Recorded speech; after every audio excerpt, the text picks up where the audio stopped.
Hi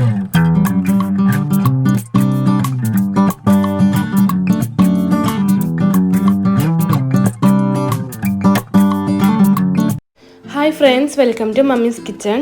ഇന്ന് നമ്മൾ തയ്യാറാക്കുന്നത് നല്ല സോഫ്റ്റ് ആൻഡ് ടേസ്റ്റി ആയിട്ടുള്ള ഒരു ടീ കേക്കാണ്. മൈദയൊന്നും യൂസ് ചെയ്യാതെ റവ കൊണ്ടാണ് ഇത് ഉണ്ടാക്കുന്നത്. അതുകൊണ്ട് തന്നെ കുട്ടികൾക്ക് സ്നാക്കായി കൊടുക്കാൻ പറ്റും.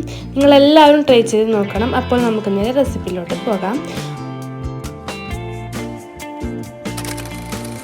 ആദ്യം നമുക്ക് ഒരു കപ്പ് റവ മിക്സിയിലിട്ട് അടിച്ചെടുക്കാം.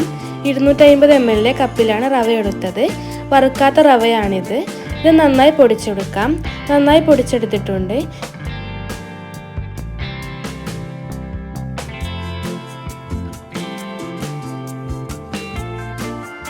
ഇനി പഞ്ചസാര പൊടിച്ചെടുക്കാം. 3/4 കപ്പ് പഞ്ചസാരയാണ് എടുക്കുന്നത്.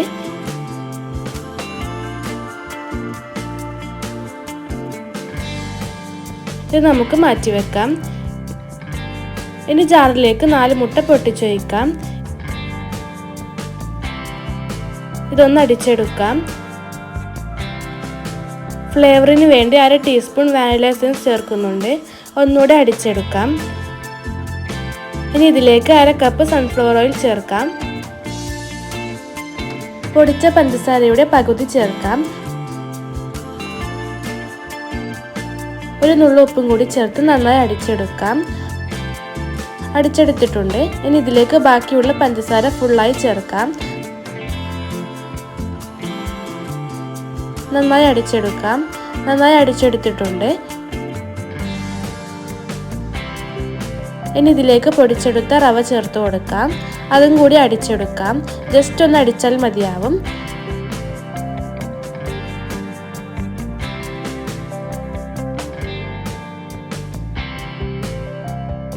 ഇത് നമുക്കൊരു ബൗളിലേക്ക് മാറ്റാം.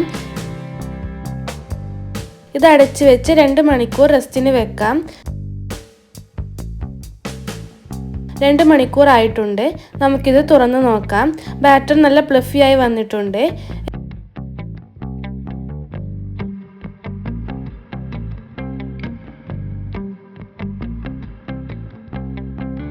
ഇനി നമുക്കൊരു പാത്രത്തിൽ 2 ടേബിൾ സ്പൂൺ പാലെടുക്കാം. അതിലേക്ക് 1/4 ടീസ്പൂണിന്റെ പകുതി ബേക്കിംഗ് സോഡയും 1 ടീസ്പൂൺ ബേക്കിംഗ് പൗഡറും ചേർക്കാം.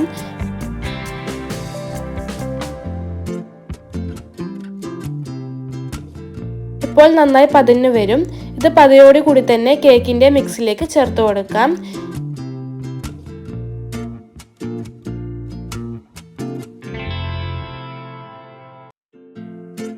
ഇത് ജസ്റ്റ് ഒന്ന് മിക്സ് ചെയ്യാം.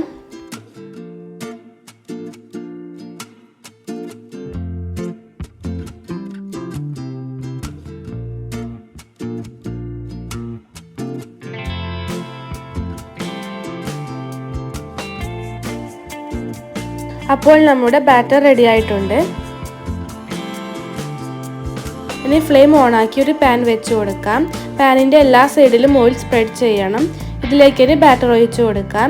ഈ ഒരു കൺസിസ്റ്റൻസിയാണ് ബാറ്ററിന് വേണ്ടത്.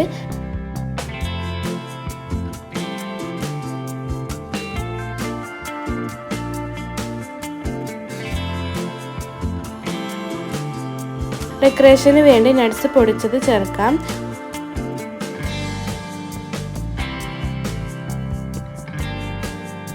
മീഡിയം ഫ്ലെയിമിൽ വെച്ച് അടച്ചു വെച്ച് 45 മിനിറ്റ് വേവിച്ചെടുക്കാം. 45 മിനിറ്റ് ആയിട്ടുണ്ട്. കത്തി വെച്ച് കൊത്തി നോക്കാം. പറ്റി പിടിച്ചില്ലെങ്കിൽ വേവ് ഉറപ്പിക്കാം.